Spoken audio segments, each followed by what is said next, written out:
Yeah, I think there's a lot of wishful thinking around AI. One survey that I like to talk about, there was a survey a few years ago where they asked people two questions. First question, will AI and automation displace millions of jobs by the year 2030? And like 75, 80% of people say yes to that. Then they ask, will AI and automation displace your job by 2030? And only about 20% of people say yes to that.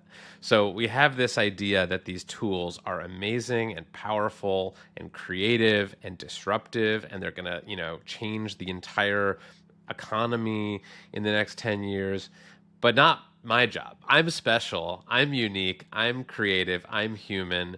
I'm untouchable. So I do think there's a lot of kind of wishful thinking and almost hubris around this.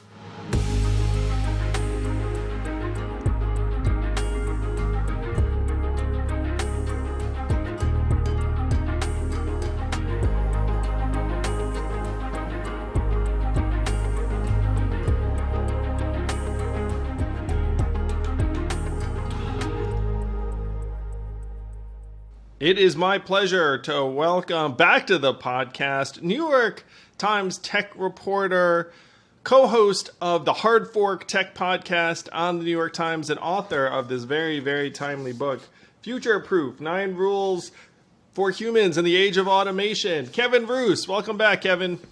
Good to see you. Also, Kevin's claim to fame, he wrote the very first article on Yang 2020, launching the campaign into the stratosphere. That happened. You can look it up. It did, and apparently becoming a big source of motivation for the campaign, because I think I called you a longer than long shot, and I heard that you guys printed that out and put it on your campaign wall and used it to psych yourselves up to prove me wrong. So you're welcome. Yeah. Thank you. I mean, it was statistically an accurate description of the time. I didn't take it badly, but you'll take whatever fodder you can get to pump up the team. Totally, and I'm frequently wrong, so it was a good. I think I definitely got elevated to just long shot at one point. Maybe medium shot. So, you've been writing a lot about ChatGPT. What you've categorized, which I totally agree with this characterization, by the way, is like the AI arms race that has been kicked off. Some fascinating reporting on how there were people at OpenAI that didn't want to popularize how popular it was, I suppose. First, do you think that this is it? And when I say it, I mean, how people have been talking like AI is coming. I certainly was running around saying AI is coming. This might be the first general use application that the average person understands and is using. Yeah, I think so, at least of these new large language models. So really, this is a different kind of AI. I mean, we both had the misfortune of writing books about AI like too early, I think, because, we wrote, and I remember talking with you about this, back 4 or 5 years ago, and it was sort of a fringe topic then, because, the economy was doing great, people were, gainfully employed, and AI wasn't really doing all that much, at least that normal people could sort of see and touch for themselves. It was just an idea. It was like a Terminator science fiction thing. Totally. And I would go out on the road, and I'm sure you did too, and you'd try to convince people that AI was like, this big transformative force that was going to affect people's jobs and livelihoods and communities. And it was kind of like, yeah, maybe someday, but it sort of sounded sci-fi. And now I think really since ChatGPT came out in November, people are a lot more receptive to that message. I mean, I get people every day, asking me if their job is in trouble, saying, they're trying to figure out career changes and, what should my kids study in school so they don't get replaced by AI. It really is a dinner table conversation topic now in a way that it wasn't just a few months ago. If only someone had run for president on those ideas. That fellow. You're just too early, Andrew. I mean, heck, I didn't think it was going to arrive quite this quickly. I'll be honest with you. If someone had thrown a year at me, I would have said between 2025 and 2030 was when AI becomes like a general use technology. I was off by 2 years or so. But I will say to you that I have spoken to multiple people who have said that they're going to cut workers as a result of this. And there have been some public announcements to this effect. But one person I'll describe, he runs a very high-end consulting shop, and he said that a particular research project has gone from 6 hours for a smart person to complete to 40 minutes for a person to complete. And he says, I'm going to end up laying off half my people. Like, he's not going to do it today or tomorrow, but is he going to do it 6 months from now, 9 months from now? Probably.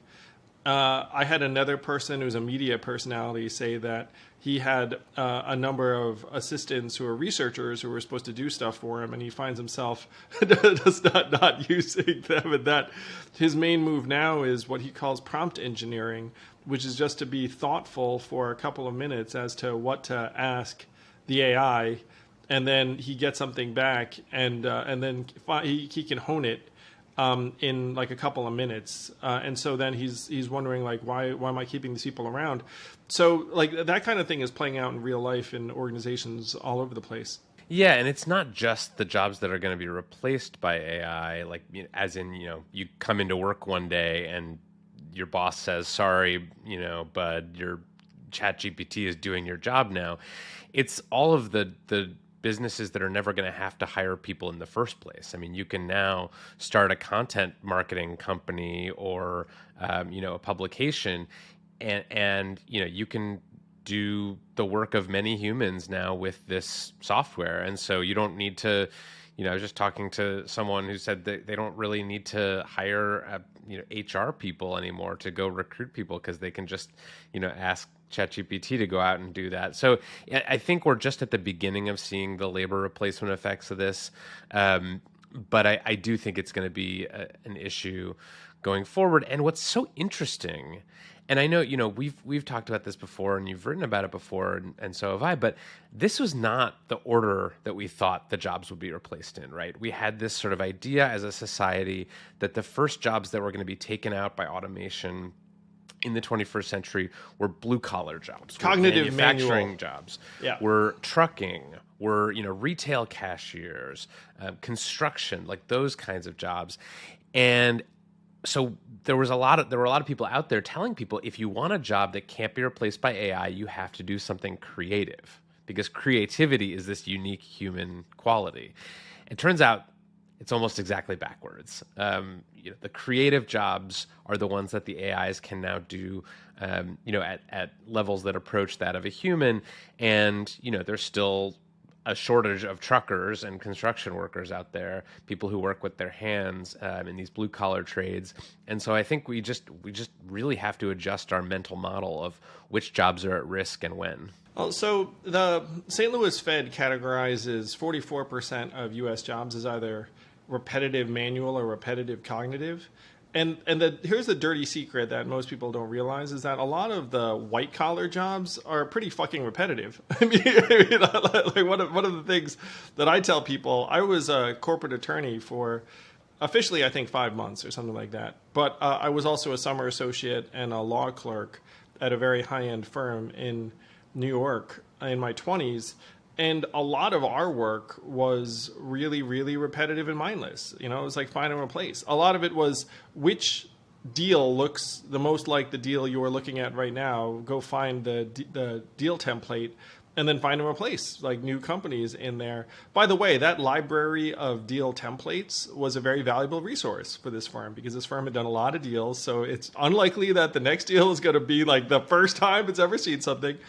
And so when you talk about educating people, a lot of the jobs that they head into aren't exactly like a fount of high order creativity.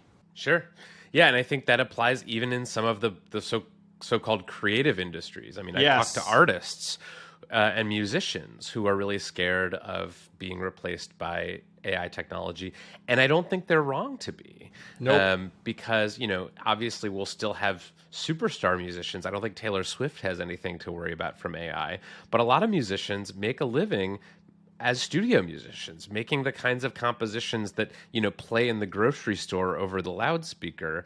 People get paid to make that stuff, and now that can be done by AI. So I think we just really have to be careful in telling people, creativity is uniquely human. Yeah, Machines it's so can't do it. lazy. It's generally incorrect. You've written that Stable Diffusion and DALL-E 2 are now able to automate a lot of design work. It's like a text-to-image generator.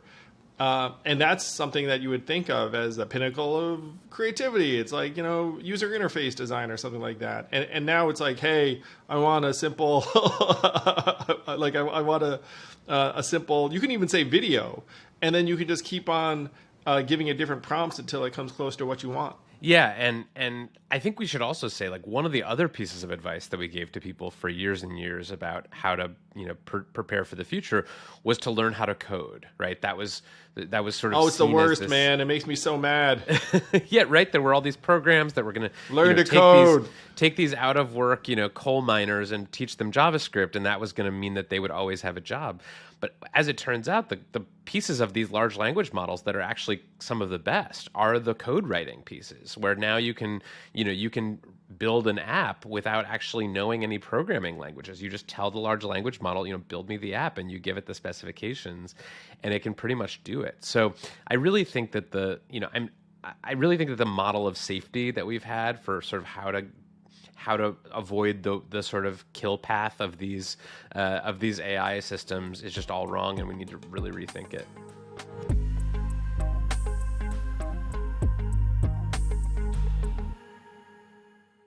You guys already know all about ExpressVPN. I've talked before about why they are the go-to service for protecting your online activity.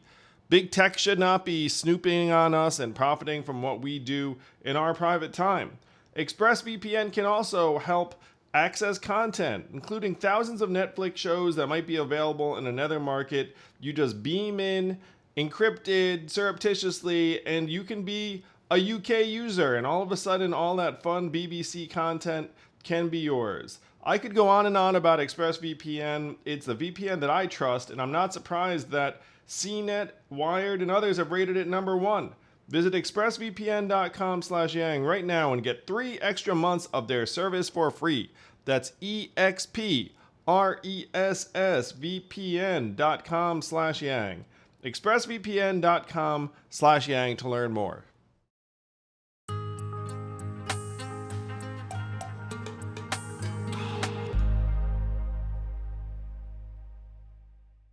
That's a great new term, the kill path. The AI's kill path. It's a little on the way to your job. Hyperbolic. I don't actually think they're going to be killer robots anytime soon. Kevin Roose's AI job kill path. We totally should, because that's actually a pretty reasonable description. So we talk about basic coding. I mean, a lot of those jobs are going to get automated. They're actually some of the most repetitive cognitive tasks out there. And it frustrates me when people talk as if, what the answer to everything is? Getting girls and women and underrepresented minorities to code. Like that's going to solve the problem. It's like, well, if we automate those jobs, it's not exactly like a winner. There are shortages in other segments of the economy. I mean, like we have a very, very strange economy right now where the headline unemployment rate is very low, but one of the underreported things out there is that the labor force participation rate declined with COVID and then never fully recovered, where last I checked, it was like 2.5 million American workers left the workforce and didn't come back. So there's a lot of confusion around here, because if you and I were to say to folks right now, hey, AI eating jobs, kill path, they'd be like, but headline unemployment so low. And I feel like we're just going to be hearing people talking that stat, like, no matter what else is happening around them. Right. And I think, it's important to say that, like, these predictions that technology and AI specifically are going to cause mass unemployment, like, they've been wrong for a long time. People have been pulling the fire alarm on this for many, many decades, in fact. Well, Kevin, one of the things I want to say here is that it's not jobs are going to go away. It's what they call job polarization, which is you're going to gut a bunch of, like, the middle end jobs what you'd consider like a basic white collar job. And then to your earlier point, you'll still have superstars like yourself, honestly. Like if you were to say, hey, to a young person, like, hey, yeah, what do you think about journalism as a career path? Like, you might be like, I don't know about that one. But then there's still going to be like a superstar tech writer for the New York I Times. certainly hope so. From your lips to God's ears. You know what I mean? So what you're going to do is you're going to gut the middle, which is, by the way, an ongoing theme here in America, is like, eviscerate the middle class. And then people will be like, oh, there are plenty of jobs out there. It's just the jobs are going to be low-end service jobs that it doesn't pay to automate, and then some superstar jobs at the top, and then the middle is going to diminish in number. I have a slightly different take, which is I think we're going to start to see jobs changing, and maybe not going away, but I think that every job will become different because it'll have to. I mean, think about a radiologist who has spent the first 20 years of their career just looking at scans in a lab, trying to find different pathologies or tumors or evidence of something wrong. That person is now going to have to spend more of their time doing other things because that part of their job has been automated. And so maybe they have to develop some new skills. Maybe they have to become maybe they have to specialize in something else. Maybe they have to focus on a part of their job that is more relational. One of the categories of work that I think is going to be protected from this is what I call social work, which is not just social workers, but it's work that satisfies social desires. So it's not just meeting our material needs; it's actually giving us some sense of pleasure or value or intimacy. These jobs that are not technically impossible to automate, but that will just not be as satisfying if they're done. Dude, by I'm going to machines. work on a robot snuggler. You just gave me the next big idea. I'm pretty sure they already have those their at Burning hugs. Man or something.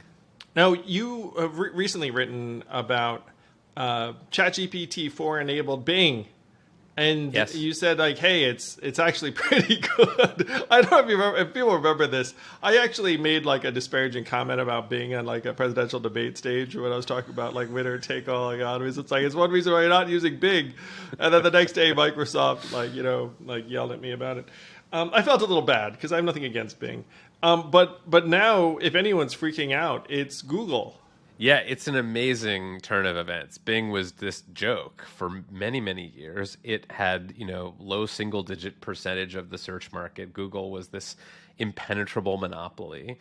And then a few years ago, Satya Nadella, the CEO of Microsoft, does this really kind of prescient and incredible thing. He strikes this deal with OpenAI, this tiny AI startup in San Francisco, and he says, we're going to have a deal with you. We're going to invest in you, and in return, we're going to get your technology and start implementing it into our products. I was up in Redmond, Washington, at the Microsoft campus, where now they have invested much more money in OpenAI, and they have actually built OpenAI's technology into Bing and into Edge, their web browser. And I was skeptical because it's Bing, right?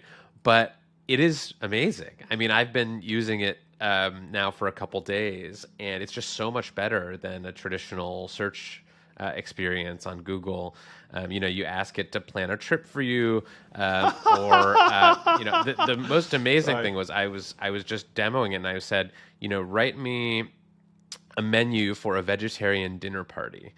And it did. It came up with some ideas, and it, normally you'd just go. It would send you out to a bunch of food blogs or recipe sites, and you'd have to wade through it all and do it yourself. But it gave me a menu, and then I said, take that menu and write me a grocery list, sort it by aisle of the grocery store, and tell me how much of each ingredient I need to feed 8 people. And it did it. And it was instant, and it was like, something I could take to the grocery store with me that day if I wanted to. So that's like one example of how it's different, but it's got so many more features, and it can do so much more than a traditional search engine. Holy cow. So Kevin Roose kill path headline. Google is fucked. I don't know about that. I wouldn't go that far because they're still, they're catching up, and they've said that they're going to be incorporating AI into their search experience pretty soon, and they've got a ton of great researchers and talent and resources over there. So I would say it's too early to count Google out, but they are definitely scared. Well, they're reacting. They're about to announce their own AI release, Bard. Cool name. And the fact is, even if Bing is better for a particular period of time, most people won't know about that. I don't know. I think you're underestimating that. I think this could be Bing's revenge. The revenge of Bing, and then Satya can be there with holding like up a bloody sword. Like,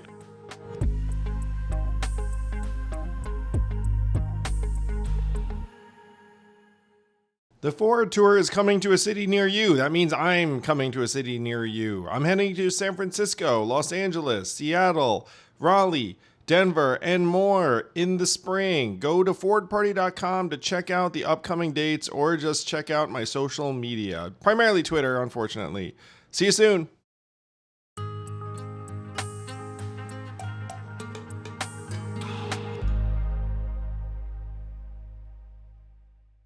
So you're seeing now massive companies invest, and one of the things I said in my book, which is totally not out of date, by the way, Kevin, totally reads as if it could have been written today, but it said that when you're in a startup context, one of the sayings is throw money at the problem.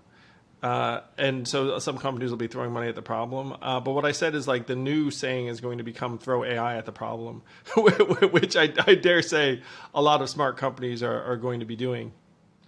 Yeah, and doing with results. I mean, that's one of the amazing things about this technology. So AI researchers like to talk about something called a capabilities overhang, which is basically when you have an AI system that can do a lot of stuff, and it can do more stuff than it is currently being deployed to do. So you have these AI models that now, like, you could put this in any number of companies. You could, train it on all of your HR data. And so instead of going through some, PDF that you're never going to read, you could have a chat bot where employees could say, how many vacation days do I have left? Or, what's our work from home policy? And you could do that in any number of companies. You could do that in any number of departments within companies. You could do that for customer service. You could do that for lots of other things. And so this capabilities overhang is where the technology is actually more useful than industries have seized on. And so we now have this process where companies are just going to be catching up to what this technology can do. Yeah, and it is going to be a bit of a rich get richer scenario in a lot of contexts because, if you have the intellectual horsepower and capital to deploy, then you can put some smart people on like, hey guys, like how can we incorporate AI into our products? And then theoretically you'll be able to take advantage of it. It is extraordinarily powerful, and the trickiest thing right now is trying to figure out how to harness and deploy that power to benefit you, whether that's either you personally, as you were doing with your shopping list and planning a trip, which I totally want to try now, by the way, because I'm actually trying to plan a trip, and as usual, it's a pain. Here, what do you want to do? We can do it right here. I can do it in New Bing. Wow, man. Sponsored by Bing. Bing. Let's say you want to go on a trip to, so I'll ask it like, I want to go on vacation somewhere warm within a 3-hour flight of New York. Where should I go? It'll give me an answer here in a second, but I've done searches like this that I was pretty convinced were not going to work. And okay, it's saying... the answer is Puerto Rico, but continue. Yeah, Puerto Rico. San Juan, Puerto Rico. It says the average temperature in February is 83 degrees. Nassau, Bahamas. And Montauk if you want a shorter trip. But it's not very warm in February. It's only 40 degrees average temperature. So you can see, like, this could be very, very useful, and it does save a lot of time clicking. You don't have to click around on different websites. So I spoke to another journalist you may know, Stephen Marsh, who got a sneak peek on some of like the yet to be deployed AI, and he said it's pretty crazy and impressive. Do you also? I'm sure you do, because companies want you to see their shit before it comes out, so you can write breathless reports about it. So yeah, so like what's coming down the pike in this realm where you were like, wow, I didn't know it could do that. So one thing that's going to be interesting is just the continued growth of these so-called multimodal language models. So language models that can do text, but they can also do images. They can do video. Video is really interesting to me because, Yeah. right now, we've had CGI in movies for years, but it's very expensive. Only the biggest studios can afford to do CGI.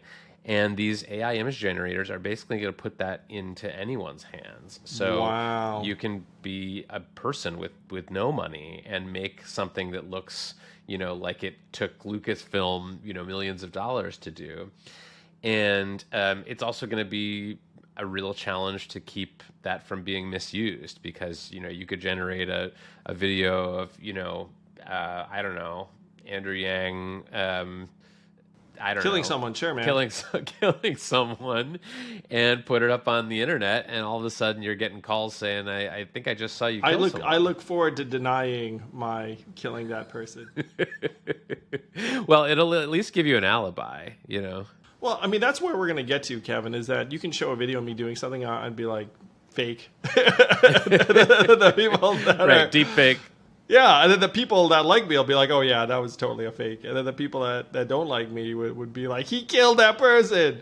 Jail him. But, I mean, we're going to be at that stage in no time. I mean, we're nearing that stage now where people are in different versions of reality, and it's hard to convince them. So you're going to start a new Disney with this AI studio. Interesting, Kevin. I don't know that I will start it, but someone will start it. And I think it's going to be really interesting to see how Hollywood responds to this. I also think journalism, my industry, is going to be really interesting. I mean, we've already seen CNET had a AI journalism scandal a few weeks ago. Did you hear about this one? No, please. They were so CNET, the tech news site, was using AI to write articles, and they didn't really announce it, and they didn't really say what they were doing, and then people started noticing that there were errors in a lot of these articles because these large language models, they're quite good and they're amazing at many things, but they do not have a sense of what is true and what is not true. That is like not their primary strength. They've been called. You needed someone to read generators. this thing and just make sure it made sense, and I guess CNET failed in that. Right, and so this is gonna, I think, keep happening where companies, are gonna start using these AI models to produce kind of low value content, and it's just gonna fill up search engines. It's gonna be hard to avoid, and I think that's really gonna be a problem. So that's another area where I'm hoping that companies will be smart about this and not just race ahead and try to cut costs and do this, to churn out a bunch of worthless crap.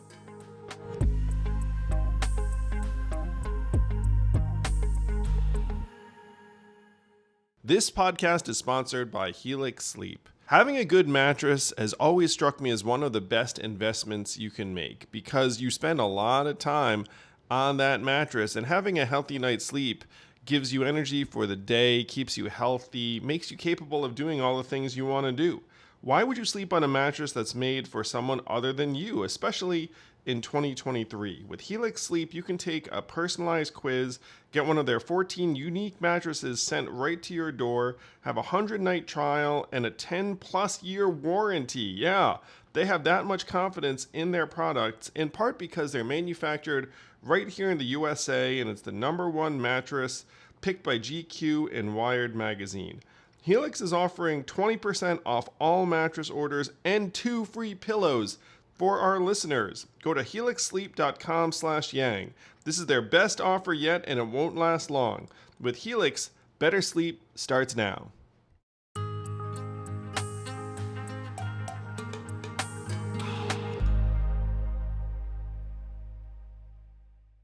When I look at this stuff, someone asked me on a Twitter space the other day.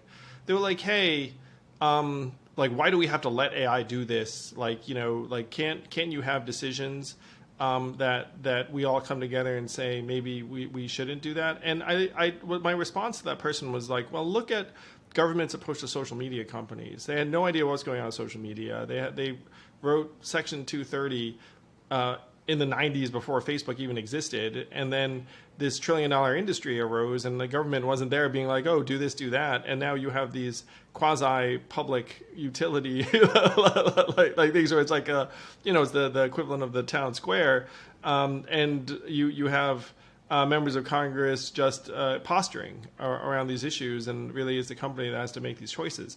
And I said, in this context, using AI, you're talking about the operations manager of an insurance company looking at what he's doing and saying, hey, you know what, I think I can get this done with, with 20% fewer people or 50% fewer people.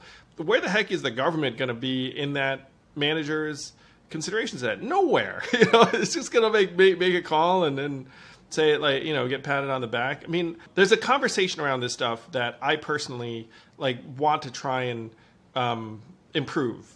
But a lot of it to me is more wishful thinking than anything based in reality. What do you think? Yeah, I think there's a lot of wishful thinking around AI. One survey that I like to talk about. There was a survey a few years ago where they asked people, two questions. First question: will AI and automation displace millions of jobs by the year 2030? And like 75-80% of people say yes to that.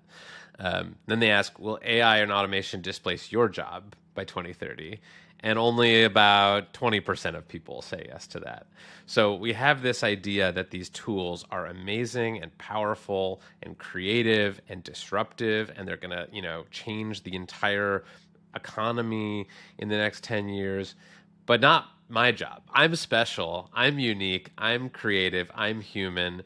I'm untouchable. So I do think there's a lot of kind of wishful thinking and almost hubris around this. And I've made peace with my own eventual obsolescence, and I just hope that the robot overlords will be merciful when they put me out of a job.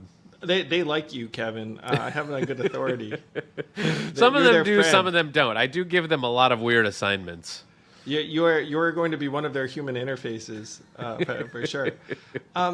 So when you dig into what goes on in the job market, and you talked about the radiologist, someone that came to mind for me is a university employee. So the fact is, a lot of people's jobs right now are dependent less upon like, hey, could AI do your job theoretically? It's more about, hey, this organization. What are its incentives and what are its resources at a particular moment in time? So if you're a university, and let's say I came to a university registrar and was like, hey, you can get rid of half these employees. I need to just do this stuff with AI. Is the university's culture such that they're going to turn around and do that? Maybe, maybe not. Maybe if a really hard time comes to that university.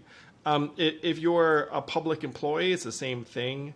The issue is that healthcare, when you talk about the radiologist, healthcare is going to be one of these protected industries, because even if you can do some things with AI, the medical lobby will just be like, it's got to be human, doctor, got to be human, this looking at, and everyone will shrug and say, sure, patient care. So one of the big concerns here is that it's going to get tied up in organizational incentives. It's going to get tied up in regulation in certain parts of the economy. Then there are going to be certain workers in certain industries. I'm going to use ad agencies as an example that comes to mind, where it's we don't give a shit about what goes on in that. The ad agency is going to be purely efficiency driven. Insurance company, same thing. It's financial institution, same. They're going to be a very ruthless, market efficient actor. And if they look around and say, hey, it turns out I can do this department's job with half the workers, then we're going to do it. So you're going to see different parts of the economy respond in different ways. And I think that there's going to be an instinctive sense of this, and people are going to go try and flow towards areas that are more politically protected.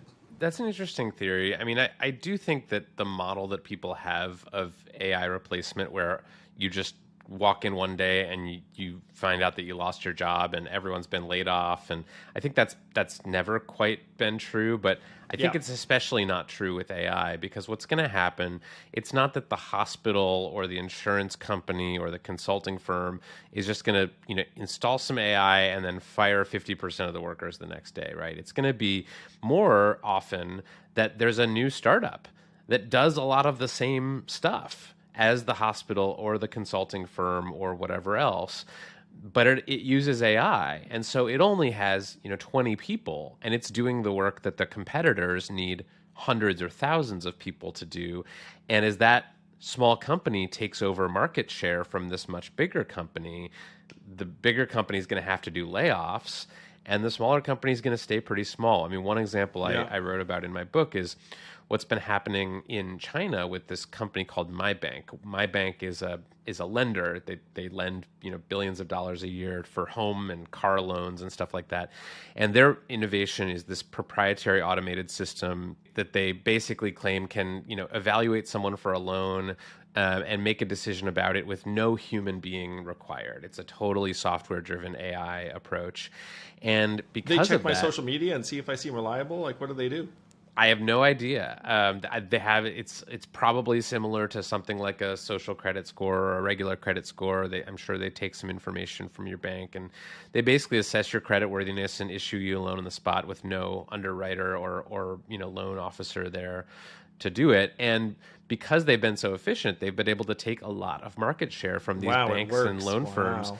that Wow. have tens of thousands of loan officers who are sitting there manually, approving the loans.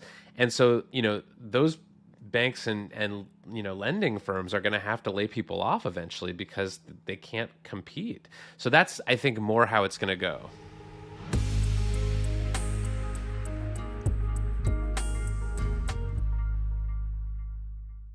I had lunch with a venture capitalist yesterday, and he was talking about the general pullback in tech valuations and a bunch of other things.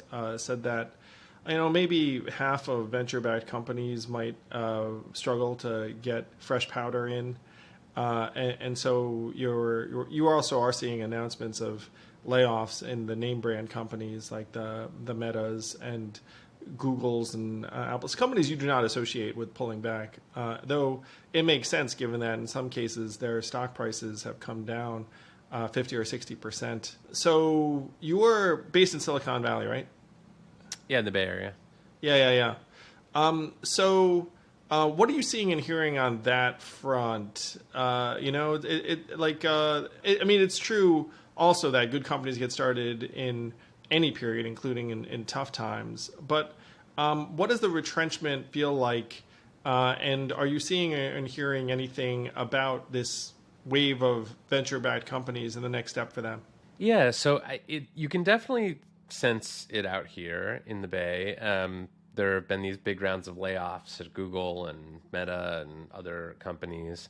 And I think, there's a sense both of kind of fear. How long is this going to go on?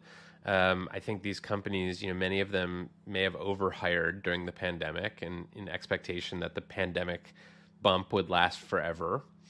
And when it didn't, and the advertising market slowed down, and inflation, and interest rates went up, those businesses have fallen on hard times, some of them, and so they needed to make some cuts. But I think there's also some excitement about it, especially if you talk to like people who are at younger startups, people who are maybe investors, people who have really, it's been very hard for tech firms that are not trillion-dollar monopolies to compete for talent out here. The starting salary for an engineer, at Google or Meta or any of these big companies is astronomical. And so if you're a startup that just raised, a $10 million seed round or something like that, it's very hard to compete. And it's very hard to get the people that you need. So I think there's also some excitement about the fact that some of these people who get laid off from these big tech companies are not just going to go back to another tech company. They're going to go into a startup. They're going to, raise money and do their own thing. They're going to maybe go work at a company outside of tech that needs tech workers. So I think there's a sense in which they feel like these big companies have had a stranglehold on a lot of the top talent, and now that's being more evenly dispersed. So you joked about your book, Futureproof 9 Rules for Humans in the Age of Automation. Do you have anything that you'd want to add if you could? No, my book is future-proof. It's literally like you cannot it's make literally it obsolete. future-proof. Yes. I could verify that his book literally is future-proof. Well, so my book came out before ChatGPT, obviously, and some of the language models. And I actually think I did a decent job of sort of laying out like what some of these myths around automation and AI are. I think it holds up pretty well. I was just reading through it the other day. I had to give a talk on it soon, and I think it holds up pretty well. I think the one thing that I would